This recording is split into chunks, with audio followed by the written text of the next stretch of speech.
Most grapplers think the person who feels impossible to deal with simply knows more moves.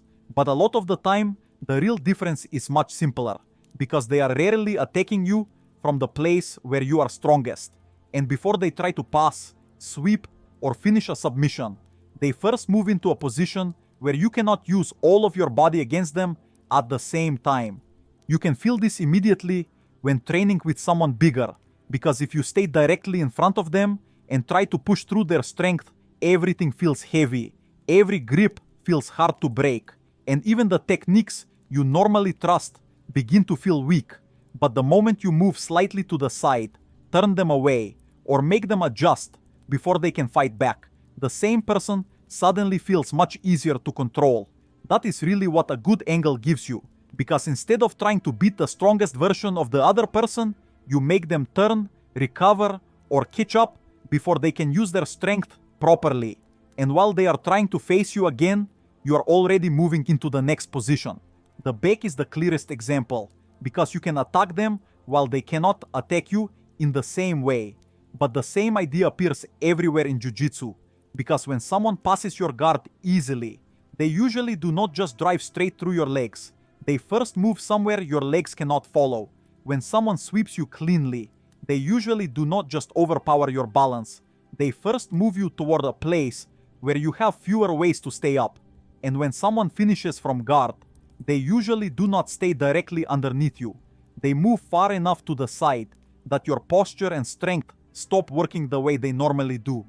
This is why two people can know the exact same move and make it look completely different, because one person attacks as soon as they see the position, while the other person first makes the position easier.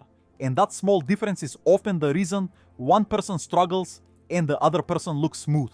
A lot of people never notice this, because they are always thinking about the final move. So they ask why their triangle is weak, why their arm lock keeps failing, why their guard passing does not work, or why they can reach the back but cannot stay there, when the better question is whether they created a useful angle before they attacked. If you are directly in front of someone and they can see you, follow you, and keep their whole body pointed toward you, then you are usually fighting everything they have. But once you move far enough that they need to turn before they can react, even a small opening can become much easier to use. This does not mean you need to start thinking about exact degrees or memorizing complicated rules during sparring, because the idea is much easier than that. And the simplest way to understand it is to ask whether the other person can face you comfortably, because if they can, they are probably still strong. But if they have to turn, rebuild their position, or move before they can attack you, then you are probably in a better place. This is also why some people feel faster, even when they are not explosive, because they are not necessarily moving more than you. They are making you do more work, and while you are turning back toward them, recovering your guard, or trying to square up again, they only need one small movement to stay ahead. You can see this in guard passing very clearly, because many people move left and right without really changing anything, and the person on bottom simply follows them with the hips and keeps the legs in front.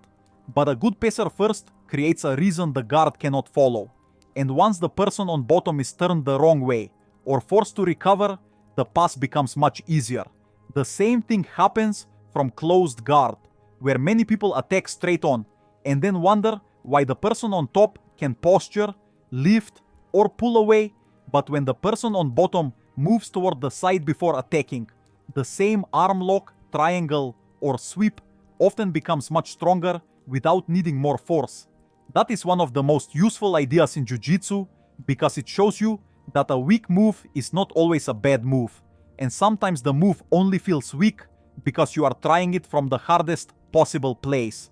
Before I keep going, this is the kind of idea I'm trying to build more on Patreon, where I can take one simple concept and show how it appears across different positions without turning it into a list of random techniques.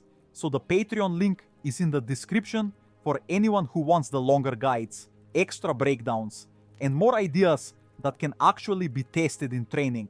The defensive side is just as useful, because once you understand why angles matter, you start noticing when you are giving them away, and a lot of bad positions begin when you let the other person move around you without making them work for it. When you reach too far, stay too flat, or allow your whole body to be turned while you keep fighting as if you are still in a good position. Sometimes the best defense is not a big escape, but simply facing the person again, bringing yourself back into a position where your body can work together, and stopping them from staying on the side where they can attack while you are still recovering.